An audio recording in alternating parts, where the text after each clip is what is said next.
야고보서 2장 14절부터 26절까지 보겠습니다.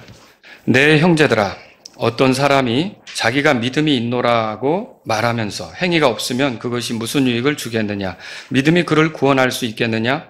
만일 어떤 형제나 자매가 헐벗고 일용할 양식이 없는데 너희 중에 누가 그들에게 이르기를 평안히 떠나가라, 너희는 따뜻하게 하고 배부르게 하라 하고는 그럼에도 그 몸에 필요한 것들을 너희가 그들에게 주지 아니하면 그것이 무슨 유익을 주겠느냐?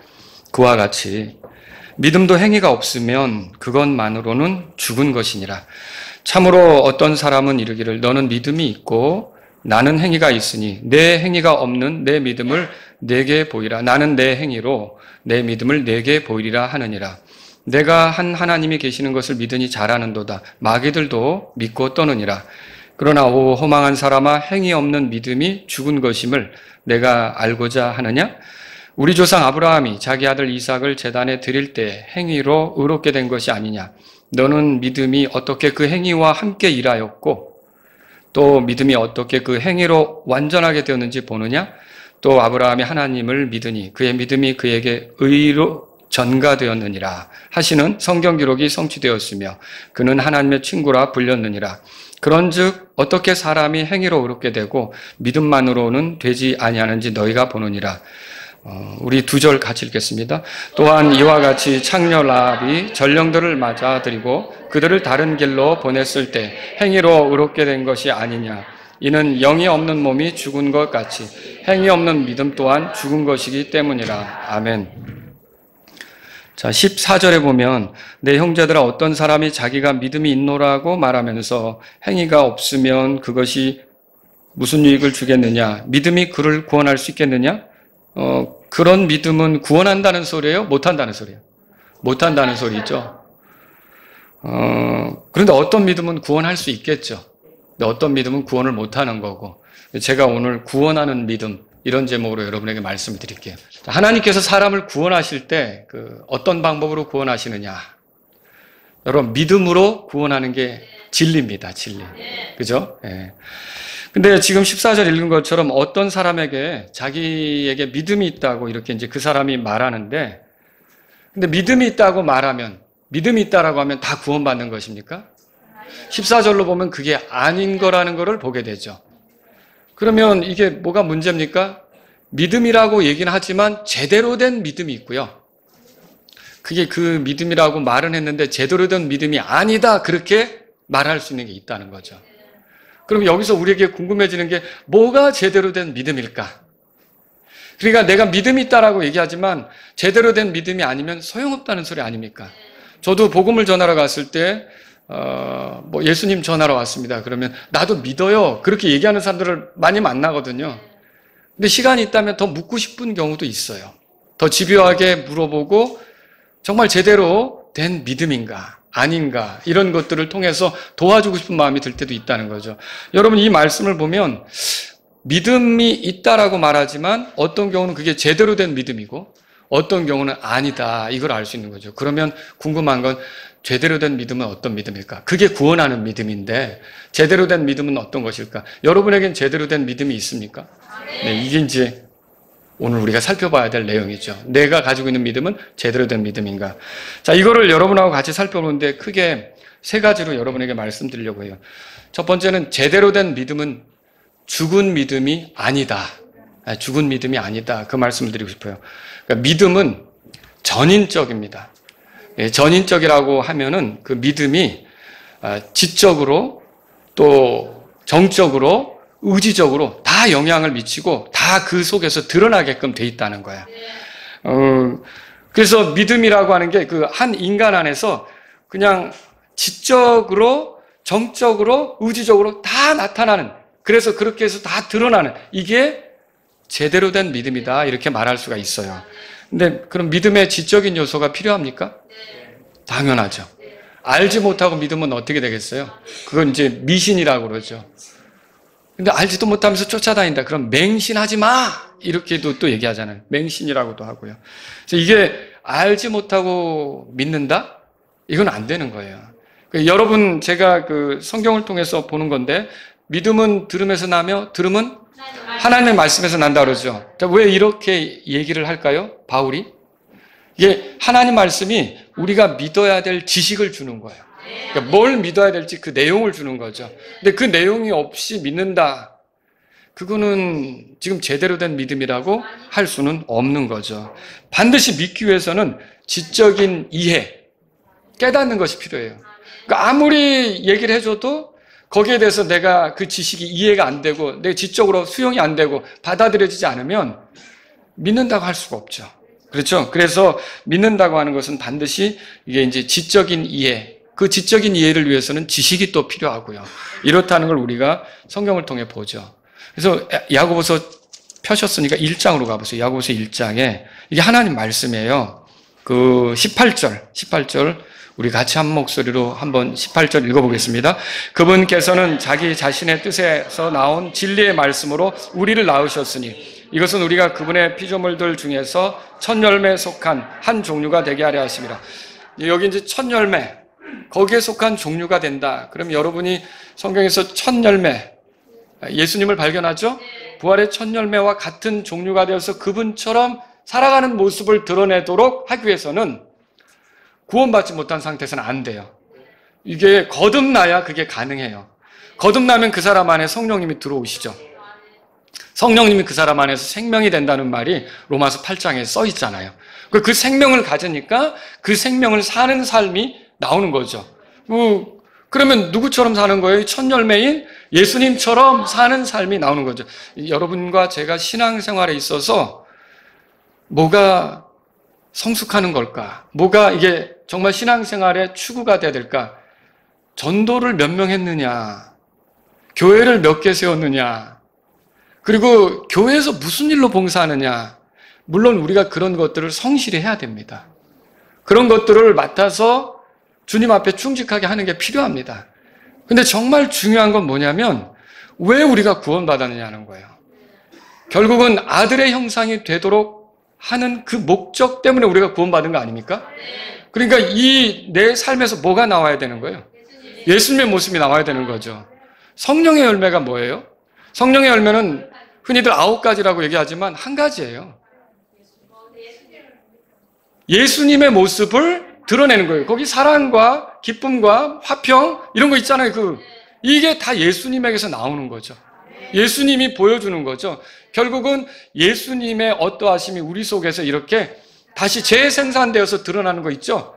이거를 성령의 열매다 할 수 있는 거죠. 그런데 보세요. 전도는 많이 해서 카운트다운 해가지고 뭐 수만 명을 주님께로 이끌었다고 하는데 이 삶의 모습에서는 예수님의 그 모습, 성령의 열매가 없어요. 그럼 부정한 일을 하고 부도덕한 일을 해요. 그럼 그게 하나님께 기쁨이 되겠습니까? 정말 중요한 건 우리가 어떻게 생각해야 되냐면 내가 많은 일들을 하는 것도 중요하지만 그 일을 성령의 열매를 드러내면서 하는 게 필요하다는 거죠. 그렇지 않고 일만 매달리면 어떻게 될까요? 결국은 일을 많이 한 거는 같지만 예수님을 닮은 그런 모습이 아니기 때문에 세상 사람들이 그 사람을 바라볼 때는 그 사람 때문에 예수님 믿고 싶은 마음이 안 들 수도 있다는 거죠. 그래서 저와 여러분들은 이렇게 우리의 삶의 변화라고 하는 것은 결국은 성령의 열매를 통해 나타나는 거고 성령의 열매가 나타나려면 성령님으로 거듭나야 돼요. 근데 거듭나는데 18절에 보니까 이 야고보서 1장 18절에 그분께서는 자기 자신의 뜻에서 나온 뭐라고 돼 있어요? 진리의 말씀으로 우리를 낳았다고 그랬죠. 그럼 진리의 말씀으로 우리를 낳았다는 말은 우리가 거듭나는 데 필요한 지식이 하나님 말씀으로 주어진 거고 그 말씀을 우리가 이해했고 깨달았을 때 그러니까 성령님에 의해서 그걸 우리가 깨닫고 알게 되었을 때 결국 우리가 그거를 이제 거듭났다 이렇게 말하는 거죠. 그러니까 사람이 거듭나는 데 필요한 게 하나님 말씀이죠. 베드로도 그렇게 말했어요. 베드로전서 1장 23절에 너희가 거듭난 것은 썩을 씨에서 난 것이 아니요 썩지 않는 씨에서 난 것이니 살아있고 영원히 거하는 하나님의 말씀으로 된 것이니라. 하나님 말씀으로 거듭나는 거예요. 이 지식이 오면 하나님이 어떤 분인지 내가 누군지 그리고 내 힘으로 안 된다는 지식 그리고 하나님의 구원 방법이 있다는 거 그리고 예수님이 누구라는 거 예수님이 어떤 일을 하셨다는 거 이런 그 지식들이 나에게 오면서 그게 이해가 되면서 내가 거듭나고 구원받고 그러니까 이게 그 구원하는 믿음은 지적으로 이렇게 반응하는 거 나타나는 게 있어요 없어요? 있죠. 지적으로 반드시 그런 게 있다라고 하는 거죠. 야고보서 그 1장이니까 21절도 한번 더 보죠. 21절도 같이 읽겠습니다. 그런즉 모든 더러움과 넘치는 악을 떨쳐버리고 너희 혼두를 능히 구원할 수 있는 접붙여진 말씀을 온유함으로 받으라. 이게 뭐예요? 혼두를 구원할 수 있는 말씀. 이걸 온유함으로 받는 거. 이게 믿음이에요. 그러니까 하나님의 말씀을 받을 때 그 말씀이 제시한 지식을 내가 이해하고 수용하는 거, 받아들이는 거. 이게 이제 믿음하고 관계가 있는 거죠. 이게 지적으로 이해하는 게 필요하다라고 하는 거죠. 그러면 오늘 야고보서 2장에 예로 나온 아브라함과 라합이 있잖아요. 이 사람들에게는 믿을 때 이 사람들이 믿음으로 구원받은 거 아닙니까? 아브라함도 라합도 자 히브리서 11장에 믿음의 사람을 열거하는데 나오더라고요. 그러면 믿음이 있다는 소리인데 그럼 이 사람들이 믿을 때 어떻게 믿은 걸까요? 그 하나님으로부터 오는 말씀이 있었을까요? 하나님으로부터 오는 지식이 있었을까요? 왜 그거가 없었으면 이 사람들이 믿을 수가 없는 거죠. 예를 들면 아브라함 같은 경우는 어때요? 그의 씨를 통해서 땅의 모든 민족이 복을 받는다 하나님의 계획, 그 말씀을 직접 아브라함에게 주신 거예요. 그러니까 그 말씀을 들은 거고요. 라합 같은 경우는 어땠어요? 자기가 직접 듣지는 못했지만 라합은 창녀였는데 그 여리고성에서 자기 집을 개방해가지고 여행자들이 거기서 투숙하게 했거든요. 그런데 이 여행자들이 이집트 땅으로 내려갔다가 또 아라비아로 가고 아라비아에서 또 이집트로 가고 왔다 갔다 하는 여행자들이 있었단 말이에요. 근데 이런 여행자들이 거기에 지내면서 야, 이스라엘 대단하네. 이스라엘 때문에 파라오가 이 이집트가 무너졌어. 망했대. 왜? 이거 하나님이 뭘 계획하셨다는데 그들을 가나안 땅으로 인도한대. 가나안 땅이 그들의 땅이 될 거래. 뭐? 그래가지고 그들을 맞섰던 왕들이 다 넘어진 거야? 다 죽은 거야? 이 여행객들이 그런 말을 했겠죠. 자, 그러면 그걸 라합은 가만히 들은 게 아니에요. 그 뉴스를 들었을 때, 그 소식을 들었을 때, 뭐? 내가 사는 이 가나안 땅이 결국 내가 영원히 살 수 없는 것이고 이게 이스라엘 백성에게 넘겨진다고? 이거를 라합은 심각하게 생각했던 거죠. 그러니까 라합에게도 지식이 온 거예요? 왔죠. 그걸 이해한 거예요? 예, 깨달았죠. 그래서 이렇게 이해하는 일, 깨닫는 일, 이런 것들이 있어야 그게 제대로 된 믿음이다라고 할 수 있는 거예요. 근데 그게 전부가 아니라는 걸 알아야 돼요. 이해하는 일, 깨닫는 일이 필요해요? 필요하지 않아요? 필요해요. 필요한 거예요. 근데 거기까지만 멈추면 그 믿음은 죽은 믿음이 되는 거예요. 이게 오늘 성경이 말하는 거예요. 그래서 야고보서 2장으로 넘어가 보세요. 2장에 17절에 그와 같이 믿음도 행위가 없으면, 그래서 이 깨닫는 믿음인데, 지적으로 알게 된 믿음인데, 이해한 믿음인데 거기서 멈춰버리면 그게 행위가 안 나타나요. 그와 같은 믿음도 행위가 없으면 그것만으로 뭐라고 돼 있어요? 죽은 것이다. 20절도 읽어보죠. 그러나 오 허망한 사람아, 행위 없는 믿음이 죽은 것임을 내가 알고자 하느냐. 26절도 읽어보죠. 이는 영이 없는 몸이 죽은 것 같이 행위 없는 믿음 또한 죽은 것이기 때문이라. 이 어떤 믿음은 있는데 행위가 안 나타나는 건 뭐냐면, 그게 지식적으로는 깨달았고 이해가 됐는데 더 나아가지 못한 거죠. 더 나아가지 못한 거예요. 이제 하나님의 지식을 깨닫는 게 중요하죠. 이제 골로새 1장 6절에도 이렇게 써 있어요. 들어보세요. 이 복음이 온 세상에 있는 것처럼 이미 너희에게도 이르렀으며 또 너희가 그것을 듣고 진리 안에서 하나님의 은혜를 안 그날부터, 하나님의 은혜를 안 그날부터 너희 안에서도 열매를 맺는 것 같이 온 세상에서 열매를 맺느니라. 그러니까 이게 지식이 중요한 거죠. 깨닫는 게 중요한 거죠. 그래서 개역 성경이 이렇게 돼 있죠. 하나님의 은혜를 깨달은 날부터 열매를 맺는다. 이렇게 돼 있어요. 그러니까 이게 깨닫는 게 얼마나 중요하냐, 아는 게 얼마나 중요하냐, 이렇게 말할 수가 있죠. 그런데 여기서 깨닫는 것에서, 이해한 것에서 멈춰진 그런 믿음 있잖아요. 그건 죽은 믿음이에요. 그건 죽은 믿음이에요. 그거는 자기를 구원하지 못해요. 지금 그게 여기서 성경을 통해 볼 수 있는 거죠. 그래서 예수님이 누구며 무슨 일을 했는지, 그리고 심지어 그분의 피가 어떤 일을 했는지 지적으로 이해했어요. 알았어요. 그리고 자기가 얼마나 심각한 죄인인지 자기 스스로 안에 구제책이 없다는 거, 이것도 알았어요. 그렇지. 내 힘으로는 안 되지. 그리고 자신을 구원하는 분은 예수님밖에 없다는 것도 지식적으로 알았어요. 그런데 거기까지예요. 이 믿음은 전인적이라고 그랬잖아요. 지적으로만 자극을 받았어요. 그러면 그렇게 자극받은 믿음은 어떤 믿음이라고요? 죽은 믿음이라는 거예요. 거기서만 멈추면, 그게 필요한 거는 맞지만 거기서만 멈추면 죽은 믿음이에요. 그런 걸 가지고서 있으면은 구원받았다고 착각은 할 수 있지만 그 믿음이 그를 구원할 수는 없다는 거예요. 그게 야고보서 2장 14절의 말씀이에요. 그렇게 지식적으로만 아는 믿음을 가진 사람들은 여기 본문이 말하는 14절에 해당하는 사람이죠. 14절 다시 한번 읽어보죠. 14절 읽겠습니다. 내 형제들아, 어떤 사람이 자기가 믿음이 있노라고 말하면서 행위가 없으면 그것이 무슨 유익을 주겠느냐? 믿음이 그를 구원할 수 있겠느냐? 구원할 수 있다는 말이에요? 없다는 말이에요? 없다는 말이죠. 그런 믿음이 있다고 하지만 그 믿음으로는 구원이 안 된다. 그러니까 그게 죽은 믿음이죠. 죽은 믿음이죠. 어떤 열매를 내놓을 수가 없으니까. 여러분, 이게 믿음이라고 하는 건 전인적이라는 걸 알아야 돼요. 그러니까 지적으로만 우리를 자극하는 게 아니라 감정적으로, 의지적으로 다 관계가 돼야 된다라고 하는 거죠. 자, 두 번째로 생각해 볼 게 뭐냐면, 첫 번째 뭐라 그랬죠? 제대로 된 믿음은 죽은 믿음이 아니라 그랬죠? 두 번째로 생각해 볼 게, 제대로 된 믿음은 마귀처럼 믿는 게 아닙니다. 마귀처럼요? 마귀도 믿나요? 마귀도 믿나요? 마귀도 믿습니다.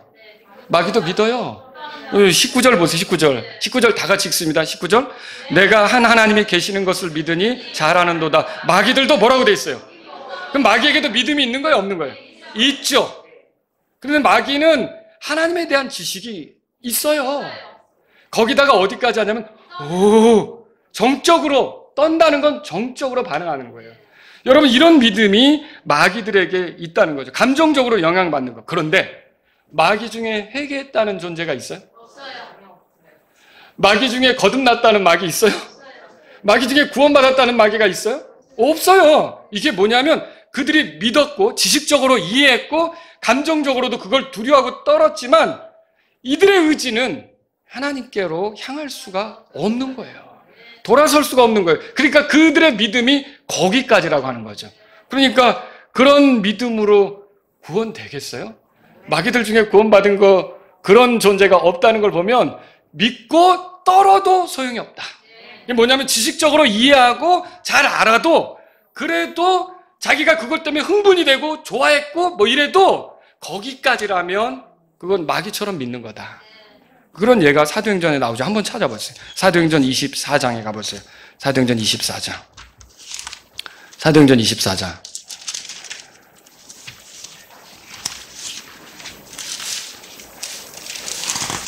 사도행전 24장에 보시면요. 거기 벨릭스라는 사람이 등장합니다.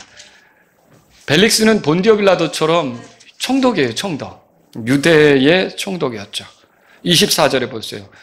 며칠 후 벨릭스가 그의 아내 유대 여자 두루실라와 함께 와서 사람을 보내 바울을 불러 그리스도를 믿는 믿음에 관하여 그의 말을 듣더라, 그렇게 되어 있어요. 그러니까 이 당시에 그 예루살렘에서 소요가 있었거든요. 바울 때문에 시끄러워졌어요.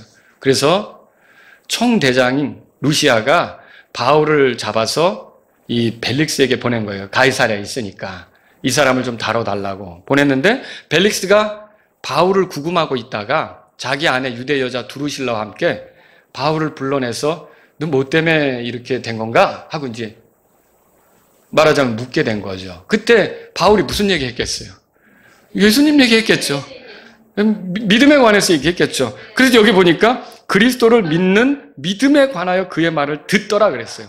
그러면 벨릭스가 이걸 들었다면 지식이 생겼을까요?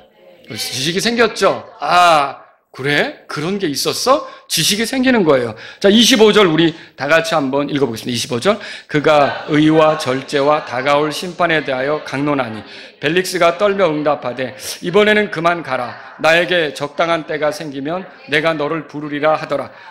벨릭스에게 바울이 무슨 얘기를 했냐면 의에 대해서 얘기했대요. 의가 뭐예요? 하나님이 인정하시는 거죠. 하나님이 기뻐하시는 거죠. 그런 거에 대해서 얘기했어요. 절제는 뭘까요? 그런 거를 하나님이 옳게 여기시지만 사람이 그걸 만족시킬 수 있어요? 하나님에 의해서 통제받지 못하면 그거 만족시킬 수 없어요. 그렇잖아요. 하나님을 기쁘게 해드릴 수가 없는 거죠. 그러면 여기 세 번째로 나온 게 뭐였어요? 다가올 심판이 있죠? 하나님의 심판을 당할 수밖에 없는 거죠. 하나님이 요구하는 수준이 있는데 하나님에서 통제받지 않으므로 무절제한 삶을 살겠죠? 그러면 어떻게 되겠어요? 결국 다가오는 심판에서 배겨나겠어요? 하나님의 심판을 당할 수밖에 없는 거죠. 이런 얘기를 들었을 때 벨릭스는 어떻게 했습니까? 자, 지식이 생겼어요? 지식이 생겼죠? 지식이 생겼고, 그래? 그런 일이 있다고? 심각하게 들었어요. 벨릭스가 믿은 거예요. 그래? 어떻게 아냐면, 그 다음에 25절에 보세요. 벨릭스가 뭐라고 돼 있어요? 떨며 그렇게 돼 있죠? 떨었다는 건 이건, 그래? 와, 이건 무서운 일이네? 벨릭스가 감정적으로도 정적으로도 거기에 대해서 반응이 되었다는 거죠. 벨릭스가 믿었네요. 믿기는 믿었어요. 그런데 마귀처럼 믿은 거예요. 마귀들도 믿고 떤다 그랬죠? 벨릭스도 믿고 떨었어요. 자기 감정에까지만 자극을 받은 거죠. 만약에 벨릭스가 여기서 온전한 믿음이 되려면 어떻게 될까요? 엎드려야죠. 빌립보 감옥에 간수처럼 내가 어떻게 해야 구원받느냐라고 물었어야죠. 자기 의지를 향해서, 의지를 돌려서 이렇게 주님께 향해서 자기가 완전히 새로운 삶을 살고자 하는 쪽으로 나아가야 되는 거 아닙니까? 근데 벨릭스는 어떻게 했냐면 26절에 보세요. 안 바뀌었어요. 행위가 안 나오는 거예요. 안 나오는 이유가 그의 믿음이 마귀처럼 믿는 믿음이었기 때문에 그렇다는 거죠. 26절 다 같이 읽습니다. 그는 또한 바울에게서 돈을 받고 그를 풀어주기를 바랐으므로 더 자주 사람을 보내어 그를 불러 그와 이야기를 나눈. 이 벨릭스가 바울을 찾는 이유는 뭐예요? 자기 인생이 변화되는 거예요? 예수님을 더 아는 거예요? 하나님께 속하는 거예요? 그런 게 아니었어요. 그 뭐냐면 나한테 돈 좀 주면 내가 풀어줄 것 같은데 이 돈이 안 나오네? 뭐만 바라는 거예요? 돈만 바라는 거죠. 그러니까 벨릭스는 바뀌었어요? 안 바뀌었어요? 그러니까 이게 믿음의 행위라는 게, 그러니까 믿는 사람으로서의 모습, 이게 나오는 거야, 안 나오는 거야? 왜 행위가 없냐고요? 왜 죽은 믿음이고 왜 이렇게 됐느냐는 거죠. 왜? 이건 바로 마귀처럼 믿는 것이기 때문에 그렇다는 거죠. 여러분, 마귀처럼 믿는 것은요, 이렇게 지식도 있고 감정적으로 좋아도 합니다. 그런데 하나를 드리지 못하는 거예요. 자신의 의지를 내어드리지 못하는 거죠. 이게 문제라는 거예요. 여러분, 제가 인하도에 학교 전도 갔던 적이 있다고 한번 말씀드린 적이 있어요. 근데 그때 이제 둘씩 다니는데 저하고 팀이었던 분은 연세가 있으신 분이었어요. 근데 이렇게 가는데 인하대 벤치가 있잖아요. 벤치가 있는데 거기 어떤 남녀가 심하게 꼬여 있었어요. 그게 막 다리가 서로 막 이렇게 이렇게 해가지고 꼬여 있었어요. 그래서 저는 그쪽은 피하려고 그랬어요. 근데 또 우리 연세 있으신 분이 찾아가더라고요. 또박또박 분위기를 완전히 깨듯이 안녕하세요 하고. 근데 저도 어떻게 같이 가서 옆에 이제 있어야 되겠죠. 그래서 제가 같이 가서 안녕하세요 했더니 우리를 쳐다보는 거예요. 예수님을 전하러 왔어요. 그랬어요. 예수님 믿는데요. 그래서 그럼 구원 받으셨어요? 그랬더니 자기 아버지가 목사래요. 그래서 구원 받으셨는지 한번 여쭙고 싶다고 교회 다녀도 구원 받지 못하는 경우가 있으니까 구원 받았대요. 또 어떻게 구원 받으셨냐고, 우리가 죄인이면 지옥에 들어갈 수밖에 없는데 어떻게 죄들을 용서받았냐고 그랬더니 예수님 피로 용서받았대요. 그런데 여전히 다리는 꼬인 상태예요. 그리고 여전히 두 사람이 그렇게 쫙 붙어 있는 거예요. 근데 여러분, 복음을 전하러 간 전도자가 그렇게 갔다면 정말로 믿음이 있고 지금 구원하는 믿음이에요. 제가 말하는 거는. 그러면은 우리 같은, 만약에 제가 그런 식으로 앉아있었다면 부끄러웠을걸요. 부끄러워졌을걸요. 그렇죠? 그리고 자세를 바로 했을걸요. 왜냐하면 복음 전하는 자가 왔잖아요. 주님의 말씀 전파자가. 그러면 어떻게 할까요? 저도 목사님 아들이고 제가 부끄럽습니다. 저도 이렇게 하는 걸 보니까 마음을 고쳐 먹어야겠다고 한다든지 해야 되잖아요. 근데 끝까지 딱 붙어가지고 다리가 여전히 이렇게 교차가 된 상태에서 근데 내가 구원받았는데 왜 나한테 전하려고 하는 거예요? 이런 태도라는 거죠. 여러분, 이게 믿음의 행위입니까? 이게 무서운 거예요. 그래서 저는 이거를 볼 때 이 사람이 지식적으로 이해했다. 왜? 주일학교 때부터 들었으니까. 자기 아버지가 목사로서 얘기했을 수도 있겠죠. 얼마든지 많이 들었겠죠. 그리고 하늘나라에 들어가는 건 좋아했을까요? 싫어했을까요? 좋아했죠. 어쩌다가 아주 과격한 얘기를 하는 젊은 아가씨들을 만날 때가 있어요. 청년들 한 10대 후반인데 냅두세요. 내가 뭐 거기 가게. 지옥에 들어가면 안 된다고 하면 그렇게 얘기하는 거친 사람들도 있지만 대개는 교회에서 커가지고 이렇게 되면 천국 가는 걸 좋아할까요? 싫어할까요? 좋아하죠. 감정적으로도 있는 거예요. 자 보세요. 그런데 믿고 떨고 좋아했단 말이에요. 그런데 열매가 안 나와요. 행위가 안 나와요. 뭐가 문제일까요? 마귀처럼 믿고 떠는 마귀처럼 믿는 믿음이기 때문에 그래요. 그러니까 지식도 있고 감정적으로도 좋아했지만 자기의 가장 중요한 것을 드리지 못한 그게 문제가 된다는 거죠. 여러분 이런 믿음이 자신을 구원한다고요? 오늘 성경에서? 마귀들도 믿고 떤다. 그런 걸 믿음이라고 하느냐? 그건 죽은 믿음이다. 지금 성경은 이렇게 말하는 거죠. 그럼 세 번째 제대로 된 믿음은 뭡니까? 제대로 된 믿음은요. 행위로 보이는 믿음이에요. 24절 보세요. 야고보는 중요한 말들을 하죠. 24절. 야고보서 2장으로 돌아가 보겠습니다. 24절 다 같이 읽습니다. 그런즉 어떻게 사람이 행위로 의롭게 되고 믿음만으로 되지 아니하는지 너희가 보느니라. 이게 행위로 의롭게 되는 것처럼 얘기해요. 아브라함과 라합의 예를 들면서 그렇게 얘기하죠. 21절에 우리 조상 아브라함이 자기 아들 이삭을 제단에 드릴 때 뭐라고 돼 있죠? 행위로 의롭게 된 것이 아니냐. 또 25절에 뭐라고 돼 있죠? 다 같이 읽습니다. 또한 이와 같이 창녀 라합이 전령들을 맞아들이고 그들을 다른 길로 보냈을 때 행위로 의롭게 된 것이 아니냐. 그러니까 이 구절들을 읽어보면 행위로 구원받는 거네 이렇게 비춰질 수 있잖아요. 근데 믿음으로 의롭게 되는 게 진리죠. 이게 진리예요. 로마서 3장 28절 한번 보죠. 로마서 3장. 이게 여러분이 이 진리에서 흐트러지면 안 되니까 보자는 거예요. 그러니까 여기에 또 행위가 나왔다고 해서 이게 그러면 믿음이 아니고 행위로 구원받는 거야? 이렇게 여러분이 생각하지 말도록 말씀을 드리려고 하는 거예요. 3장 28절 보세요. 3장 28절. 다 같이 3장 28절 읽겠습니다. 그러므로 우리가 결론을 내리노니 사람은 율법의 행위들과 상관없이 뭐라고 돼 있어요? 네, 행위들과 상관없이 믿음으로 된다. 그렇게 돼 있잖아요. 이것뿐만 아니에요. 로마서 4장 거기 보세요. 밑에 보시면 6절에서 7절, 6절 제가 읽을게요. 심지어 다윗 또한 행위가 없어도 하나님께서 의를 전가해 주신 사람의 복됨을 묘사하였으니 7절 다 같이요.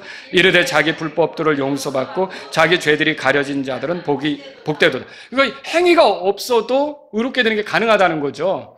근데 이거랑 그거랑 어떻게 이거를 연결을 시켜야 되느냐라고 하는 거예요. 로마서 9장으로 가보세요. 로마서 9장에 이렇게 돼 있죠. 로마서 9장에 30절. 그런즉 우리가 무슨 말을 하리요? 의를 따르지 아니한 이방인들은 의에 이르렀으니 곧 어디서 난 의예요? 믿음에서 난 의라고 그랬죠. 행위에서 난 의예요? 믿음에서 난 거예요. 믿음에서 난 의죠. 31절 보면 그러나 의의 법을 따라간 이스라엘은 의의 법에 이르지 못하였다. 왜 그랬을까요? 무슨 까닭이냐? 30절에 나오죠. 다 같이 무슨 까닭이냐 읽겠습니다. 무슨 까닭이냐? 이는 그들이 믿음으로 그것을 구하지 아니하고 오히려 율법의 행위들로 말미암아 되는 것처럼 구하였기 때문이라. 이는 그들이 그 걸림돌에 걸려 넘어졌기 때문이다. 그럼 지금 제가 로마서에서 세 구절 봤는데 여러분 사람이 의롭게 되는 게 행위로 되는 거예요? 믿음으로 되는 거예요? 믿음으로 되는 거죠. 근데 왜 야고보서는 이렇게 말할까요? 여러분 야고보서는 왜 이런 식으로 얘기하느냐라고 하는 거죠. 여러분 제대로 된 믿음이라는 거는 결국 행위로 입증이 된다는 거예요. 제대로 된 믿음은 결국 행위를 드러내게끔 된다. 그 얘기죠. 그래서 여러분이 여기 그 위에 보시면 18절에 그런 게 있어요. 참으로 어떤 사람은 이르기를 너는 믿음이 있고 나는 행위가 있으니 내 행위가 없는 내 믿음. 행위가 없는 믿음도 있죠. 근데 나는 뭐라고 돼 있어요? 내 행위로 내 믿음을 내게 보이라. 예, 이렇게 행위라는 건 믿음을 입증할 수 있는, 믿음을 보일 수 있는 거예요. 그래서 진짜 제대로 된 믿음은 뭐냐면 결국 행위로 드러나게끔 된다. 이게 제대로 된 믿음이다라고 하는 거예요. 그럼 이렇게 행위가 드러나는 믿음은 어떤 믿음일까요? 예, 지적으로만 안 게 아니에요. 그거 필요하다 그랬죠. 그리고 감정적으로만 좋아한 게 아니에요. 그것도 필요하다 그랬죠. 이제 의지적으로까지 자신의 삶을 예수님께 드린 거예요. 그 뒤에 열매는 뭐 어떻게 나올지는 몰라요. 그러나 이제부터 이게 바뀐 거예요. 내가 주인이었으나 구원받기 전에는 이제는 예수님이 주인인 걸로 바뀐 거예요. 그러니까 자기 의지를 드린 거죠. 자, 골로새서로 넘어가 보세요. 골로새서. 아까 골로새서 1장으로 가보세요. 그 말씀을 한 번 더 읽고 가죠. 6절 읽겠습니다. 이 복음이 온 세상에 있는 것처럼 이미 너희에게도 이르렀으며 또 너희가 그것을 듣고 진리 안에서 하나님의 은혜를 안 그날부터 너희 안에서도 열매를 맺는 것 같이 온 세상에서 열매를 맺느니라. 자, 하나님의 은혜를 안 그날, 지적으로 자극이 오고 지적으로 반응이 되고 이런 그날부터 자라가는 거예요. 근데 사실 거기서만 멈추면 죽은 믿음이 된다 그랬죠. 그게 시작이잖아요. 정적으로도 자극이 되고 그 다음에 의지적으로도 내 삶에 그 믿음이라는 것이 결국 관계가 돼야 되는 거죠. 보세요. 골로새 2장 보세요. 그래서 그 뒤에 6절에 이렇게 돼 있죠. 6절 다 같이 읽습니다. 그러므로 너희가 주 곧 그리스도 예수님을 받아들인 것 같이 또한 그분 안에서 걸으라. 여기서 걷는다는 건 뭐예요? 내가 다리 운동을 얘기하는 거예요? 그 삶의 방식이죠. 근데 어떻게 살라는 거예요? 그분 안에서 모든 영역을 살아가라. 그럼 그분 안에서 살아가라는 건 뭐예요? 그분과 연합한 삶을 살아가라는 거죠. 왜요? 6절에 보면 너희가 주 곧 그리스도 예수님을 어떻게 했다고요? 받아들였다. 예수님을 주로 받아들였다. 그분을 모셨다. 그분을 내 삶에 들어오게 했다. 내 삶이 그분과 같이 가는 삶이다. 이건 지적으로만 한 게 아니고 정서적으로만 한 게 아니고 의지적으로도 예수님을 나의 주로 모신 것과 같다는 거죠. 근데 오늘날 어떤 사람은 단번 속죄에 대해서 듣습니다. 단번 속죄가 뭐예요? 여러 번 죄 사함을 위해서 희생이 필요한 게 아니라 한 번 필요하다 이거죠. 한 번이 어떻게 해서 이루어지는 겁니까? 예수님을 통해 십자가에서 이루어지는 거죠. 그 예수님의 희생 한 번으로 내 죄가 용서된다, 속죄받는다. 그게 단번 속죄죠. 단번 속죄 맞아요, 틀려요? 맞아요. 그건 성경이 말하는 거예요. 어떤 사람이 단번 속죄에 듣습니다. 아, 그거구나 라고 깨달았어요. 무릎을 딱 쳤단 말이죠. 그럼 내가 지옥에 가지 않게 됐네. 그렇게 하면 좋아요. 뭐 나쁜 거 아니네. 이게 막 여기서 어떤 사람은 떨었다고 했지만 흥분이 되는 거예요. 감정적으로 야, 이런 게 있어? 라고 자극이 왔겠죠. 그런데 끝내 자신의 삶을 예수님께 양도하지 않는 거예요. 예수님을 주라고 인정하지 않는 거죠. 자, 그러면 그 사람이 믿는 믿음은 어디에서 끝난 거예요? 마귀처럼 믿고 떠는 데서 끝난 거예요. 그거는 그 믿음이 그 사람을 구원할 줄로 생각하면 엄청난 착각이라는 거예요. 그 사람은 믿었다고 생각할 수 있어요. 믿음이 있노라고 말할 수도 있어요. 그러나 그런 믿음은 그 사람을 구원해요? 구원하지 못해요. 정말로 구원하는 믿음은 뭐냐면 단번 속죄? 우와! 이런 방법으로 내 죄가 용서된다고? 너무 좋은데? 근데 이걸 해주신 분이 예수님이라고? 결국은 예수님께 엎드려야죠. 지금까지는 내가 주인 행세라고 살아왔지만 이후로는 예수님이 내 삶의 주인이십니다. 넘겨드려야죠. 이제 이렇게 되는 거예요. 그래서 예수님을 내가 이렇게 의지적으로 내 삶의 주인으로 모셔드리지 않으면, 인격적으로 모셔드리지 않으면 그런 믿음이라고 하는 건 구원 얻는 믿음이 아니라는 거죠. 제가 지금 주재권 구원을 얘기하는 게 아닙니다. 주재권이라고 들어보셨어요? 예수님이 주인 된 삶이 나와야 구원이다 그건데 맞아요? 그러면 행위 구원이 되죠. 여러분과 저는 어떤 행위로 구원될 수가 없어요. 그러나 분명한 건 뭐냐면 제가 말씀드리려고 하는 요지는 이거예요. 구원이라는 걸 단지 지식적으로 이해한 거를 구원이라고 생각하지 마시고 구원은 예수님과 내가 연합하는 거예요. 결합하는 거예요. 연합하는 거예요. 하나 되는 거예요. 그래서 내가 그리스도 안에 있고 그래서 정죄함이 없는 거죠. 그리스도가 내 안에 있고 그래서 그리스도처럼 사는 삶이 가능하고 이게 이 연합이 구원이지 머리로만 단번 속죄를 안 했다고 해서 그리고 그게 너무 좋다고 해서 야, 나 너무 좋아 이렇게 했다고 해서 근데 예수님은 존중이 안 돼요. 그럼 그거는 정말 그 사람이 믿음이 있다라고 했지만 그게 구원 얻는 믿음은 아니라는 거죠. 이렇게 보면요.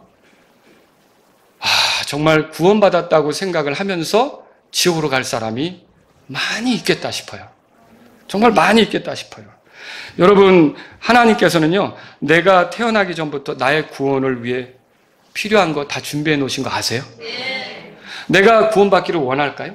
네. 그렇죠. 디모데전서 2장 4절에 하나님의 뜻은 모든 사람이 구원을 받으며 진리를 아는데, 진리의 지식을 아는데 이르기를 원한다. 그렇게 돼 있잖아요. 하나님은 내가 구원받기를 원하죠. 그러니까 내가 구원받는 데 필요한 거는 다 해놓으셨어요. 그런데, 그래서 전도자도 보내죠. 여러분이 전도지를 받는 거나 아니면 교회로 인도되는 거나 설교를 들을 수 있는 교회가 오는 거는 하나님께서 여러분에게 구원의 기회를 주시기 위해서. 하나님은 구원받기를 원하십니까? 우리가? 원하죠. 그런데 대답해 주세요. 하나님께서 원하지만 억지로 구원을 시키는가? 억지로 구원시키는 법은 없어요. 이게 굉장히 중요한 거예요. 하나님에 관한 지식을 이해했고 그것 때문에 떨었기도 했어요. 그런데 여기서 이 원함, 내 의지로 이렇게 그것을 갈망하고 그 속으로 들어가고자 하는 그게 없어요. 그러면은 그 사람이 믿었다고 얘기해도 구원 얻는 믿음입니까? 그건 아니라는 것이죠. 그래서 결국 누가 구원받느냐? 이게 하나님에 대한 지식, 복음의 말씀을 듣고 내가 그걸 기뻐하고 그리고 그 복음 안에 들어 계신 예수 그리스도를 내가 겸손히 내가 이렇게 의지적으로 받아들일 때 성령님께서 일하시면서 그 사람이 구원받는다라고 하는 거죠. 예수님과 연합되었을 때만 행위가 나오는 거예요. 그러니까 왜 열매가 안 나오느냐면 예수님하고 연합한 삶이 없기 때문에 그렇죠.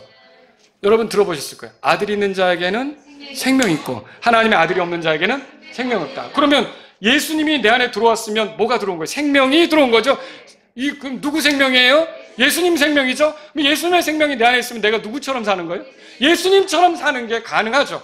그런 행위가 나오는 것은 예수님을 내가 받아들였을 때, 내 삶에 의지적으로 이렇게 인정하고 나의 주님이라고 내가 높이고 이렇게 수용했을 때, 그 뒤에는 넘어지기도 하고 문제가 생기기도 하겠지만 항상 그게 예수님하고 나와의 관계라는 걸 인정하고 이렇게 갈 때, 그 사람이 정말 구원 얻는 믿음 그걸 가졌다고 말할 수 있지 않습니까? 누가복음 15장 얘기해 볼게요. 거기 집을 나간 둘째 아들 얘기가 나와요. 우리가 탕자라고 그러잖아요. 탕자는 아버지가 돈이 많다는 걸 알았어요. 그리고 저것을 나에게 주신다면 굉장히 좋을 텐데 그것도 생각했죠. 그리고 아버지께 원했죠? 아버지가 줬죠? 기분 좋았어요? 좋죠. 돈 생겼는데. 그런데 탕자에게는 보세요. 아버지가 부유하다는 것도 알았고 그리고 그걸 내가 쓸 때, 그걸 가져다 쓸 때 내가 즐겁다는 것도 경험했어요. 근데 한 가지 탕자에게, 집을 나간 아들에게는 한 가지 문제가 있었어요. 그 아버지만은 거추장스러운 거예요. 무슨 말이냐면 그 아버지랑 같이 지내는 건 싫은 거예요. 그 아버지를 원했어요? 아까 말씀드렸죠. 원하지 않으면 강제로 되는 법은 없다고. 여러분, 이 탕자는요, 아버지를 원하지 않은 거예요. 이게 꼭 뭐와 같은지 아세요? 이제 죄사함이라는 걸 들었어요. 죄사함이라는 게 너무 이게 좋은 것 같아요. 그리고 죄사함 받는다면 기쁘죠. 그런데 그 지식을 내가 듣고 좋아는 하는데 내 삶에서 예수님은 거부하고 싶은 거예요. 그분이 원하는 대로 살고 싶지는 않은 거예요. 내가 멋대로 살고 싶은 거예요. 그래서 잘못하고 또 왜 그렇게 살아? 죄사함 받았는데 뭐. 여러분 이게 뭘 얘기하는지 아시겠죠? 그렇게 믿는 믿음이 살아있는 거예요? 죽은 거예요? 죽은 거죠. 행위가 나와요? 안 나오죠. 계속 옳지 않은 일, 구원받기 전하고 똑같아요. 구원받지 않은 사람하고 똑같아요. 그런데 물어보면 믿는데요. 야고보서 2장 14절에 얘기했잖아요. 그렇게 믿는다고 말해도 그 믿음이 그를 구원하겠느냐? 구원하지 못한다. 왜 그래요? 정말 중요한 누가 빠진 거예요? 예수님이 빠진 거예요. 여러분, 어떤 분은 그래요. 죄사함이 중요하냐, 예수님이 중요하냐, 또 그래요. 그래서 나는 죄사함 때문에 죄사함이 중요하다 또 이렇게 얘기해요. 여러분, 우리에게 중요한 건 예수님이세요. 예수님을 내가 의지하니까 죄사함이 내 것이 되는 거지. 그런데 이게 중심이 엉뚱하게 돼 있어요. 그래가지고 이렇게 엉뚱한 생각을 하는 사람조차 나오는 거죠. 그래서 저와 여러분들이 구원은 단순히 복음을 깨닫는 게 필요하지만 거기서 멈추는 것이 아니라 감정적으로 좋아하는 거 맞지만 거기서 멈추는 게 아니라 어떻게 의지적으로 또 이걸 내가 기쁘게 원해야 되는 거죠. 교회 안에서 마음에 드는 형제가 있어요. 그 형제 이름도 알아요. 그 형제 직업도 알아요. 그 형제가 교회 생활을 얼마나 했는지 알아요. 언제 구원받고 언제 침례받았는지 알아요. 그 형제 정말 마음에 너무 좋아요. 그런데 그뿐이에요. 지식도 있고 좋아했지만 그 형제를 내가 배우자로 삼지 않으면 그 형제와 사랑해서 그 형제와의 사이에서 열매가 나와요, 안 나와요? 안 나오는 거죠. 똑같이 생각해보세요. 내가 예수님에 대해서 아무리 좋게 알고 예수님이 이런 걸 했어 지식이 있고 좋아했어도 예수님 안에 내가 들어가지 않고 예수님이 내 안에 오지 않고 예수님하고 연합이 되지 않으면 이게 안 되면 내게서 예수님 열매가 나와요, 안 나와요? 안 나오는 거예요. 그래서 왜 행위가 안 나오느냐는 그 사람의 믿음이 제대로 된 믿음이 아니기 때문이라는 거죠. 그럼 뭐가 제대로 된 믿음이에요? 결국 지식으로만 안 거 이게 아니고 지식도 있어야 돼요. 내가 마음으로만 좋아한 거 이게 아니고 그것도 있어야 돼요. 나아가서 믿음은 전인적이라고 그랬잖아요. 내 의지적으로도 예수님을 귀하게 생각해서 이제는 주님께 내 삶을 드립니다. 이거죠. 이게 그리스도 안에 있고 그리스도가 내 안에 있고 그런 삶일 때 결국 거기서 예수님이 그 안에서 생명이 되어서 그런 삶이 가능한 행위가 나오는 거죠. 여러분, 행위로 보일 수 있는 믿음은 그래서 전인적인 믿음이다. 그렇게 정리하셔야 돼요. 그리스도를 알고 기뻐하며 그분을 원하는 거예요. 다 그리스도가 주는 좋은 것은 원하는데 그리스도만 조금 불편해요. 그분이 나의 삶 간섭하는 것 같아요. 그분이 원하는 대로 맞추고 싶지는 않아요. 그냥 잘못 살면 그분이 용서해 준다니까 그냥 그분하고 상관없이 가고 싶어요. 여러분, 이거 맞아요? 이건 아니라는 거죠. 그분과 연합할 때 그분을 믿는 믿음의 행위가 나타나는 거죠. 그의 행위로 그의 믿음이 제대로 된 것이라는 게 입증이 된다는 얘기를 야고보가 하려고 하는데요. 그래서 행위로 의롭게 된다는 말이 우리가 믿음 없이 행동으로 된다는 게 아니라 진짜 믿음이 있으면 그게 전인적인 믿음이어서 제대로 된 믿음이어서 행위도 그렇게 나타나 그 사람의 믿음이 진짜라는 거, 제대로 된 거라는 걸 입증이 되면서 그게 의로운 삶이라는 게 나타난다. 이 얘기죠. 이거 얘기를 하는 거예요. 그래서 저와 여러분들은 오늘 이 말씀을 통해서 결론적으로 믿음이 있는 곳에는 항상 믿음의 행위가 나타나게끔 돼 있다. 이걸 정리하셔야 돼요. 아브라함과 라합의 공통점이 뭐예요? 둘 다 말씀을 들었다고 그랬죠? 그럼 라합도 볼까요? 아브라함이 하나님 말씀 받은 거 알죠? 예. 그러면 라합 보죠. 라합이 어디 나오죠? 여호수아기 2장에 나오죠. 여호수아기 2장을 펴보세요. 여호수아기 2장. 거기 보면 정탐꾼이 찾아온 얘기가 있어요. 그러니까 여러분 아브라함이 독자를 바친 순간 의롭게 되었어요? 그게 창세기 22장인가 나오죠? 아브라함이 의롭게 된 건 창세기 15장이에요. 아브라함이 주를 믿으니까 의롭게 됐다고 돼 있어요. 그러니까 보세요. 그 독자 이삭을 바치기 전에 이미 믿음으로 의롭게 된 거예요. 근데 진짜 그 믿음이 진짜 믿음이니까 제대로 된 믿음이니까 행위가 필요할 때는 어떻게 된 거예요? 행위가 나온 거예요. 그 얘기를 하는 거예요, 지금. 아시겠죠?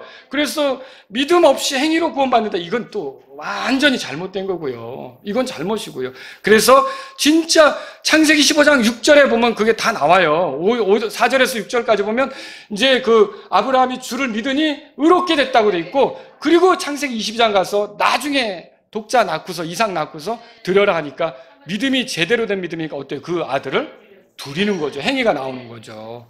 제대로 된 믿음은 그렇다는 거예요. 자기의 삶을 주님께 드렸을 때 그게 나오는 거죠. 그러면 여기 라합 같은 경우는 어떨까요? 라합이 창녀라고 그랬죠. 그리고 여리고 성에 살았고요. 그리고 이렇게 하면서 여행자들에게 자기 집을 개방했는데, 그러면서 사람들이 오가면서 이제 얘기를 하죠. 자, 거기 보세요. 8절에 그들이 눕기 전에 그녀가 지붕 위로 그들에게 올라가서, 여기 그들은 정탐꾼이에요. 이스라엘의 정탐꾼이 온 거죠. 그런데 보세요. 그녀가 그 사람들에게 이르되 주께서 이 땅을 너에게 주신 줄을 내가 뭐라고 돼 있어? 이게 지식이 들어온 거예요. 깨달은 거죠. 너희에 대한 두려움이 우리에게 임하였고, 그렇게 돼 있죠. 예, 두려움이 우리에게 임하였다, 그렇게 돼 있어요. 이게 정말 라합의 감정도 자극이 된 거죠. 그리고 심지어 여러분 밑에 가보세요. 그 밑에 보면 11절에 우리가 이 일들에 관하여 듣자마자 들었죠? 지식이 생긴 거죠. 우리 마음이 뭐라고요? 녹았고. 이게 뭐예요? 너희로 인하여 아무에게도 더 이상 용기가 남아있지. 이게 감정적으로 정서적으로 크게 자극이 된 거예요. 거기서 끝났으면 라합은 건져지지 못했겠죠. 근데 여기에 자신의 인생을 걸고 싶은 거예요. 이 여리고성 사람들로부터 반역자라는 소리를 들어도 자기가 그 일이 들통나서 죽게 되더라도 여기에 자기 목숨을 걸고 싶은 거예요. 뭐냐면 그 정탐꾼을 내가 받아들여서. 여러분, 이거는 그녀에게 의지가 없으면 안 되잖아요. 정탐꾼들을 내가 받아들여서 살려달라고 매달려야겠다. 이제 그 의지가 있었던 거죠.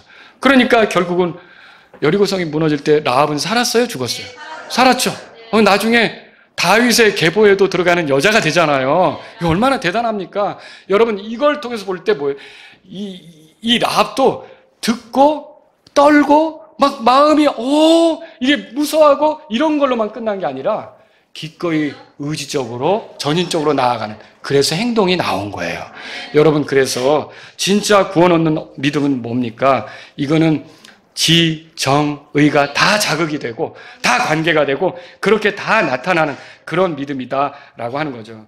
이제 야고보는요, 이 야고보서 2장의 말씀을 통해서 행위로 의롭게 될 수 있는 것처럼 얘기를 하는 게 아니라 믿음으로만 의롭게 되는데 진짜 믿음이 행위를 보인다, 그 얘기를 하려고 했던 거라는 거죠. 그래서 여러분과 저는요, 우리 믿음을 점검해 볼 필요가 있어요. 여러분의 믿음은 구원 얻는 믿음입니까? 나를 구원하는 믿음입니까? 그러면 여러분이 하나님을 찬양하십시오. 그러나 그렇지 않다면 여러분이 지식적으로도 알고 마귀처럼 떨 수도 있어요.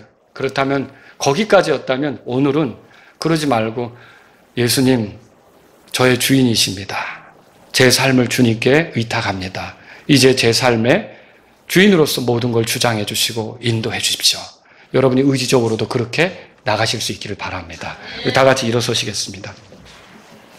오늘 이 말씀을 들으신 여러분 가운데 하나님 아버지, 내 믿음이 행함 있는 믿음으로 드러나기를 원합니다. 이런 분이 있다면 이 시간 주님 앞에 나아가십시오. 내가 지적으로만 알고 그냥 좋아만 하고 이런 상태로 멈추는 게 아니라 정말 의지적으로도 이렇게 주님하고 밀착되어서 연합되어서 살면서 주님을 기쁘게 드리는 그런 믿음의 사람으로 살기를 원합니다. 저를 도와주십시오. 이런 분이 있다면 이 시간 주님 앞에 나아가십시오.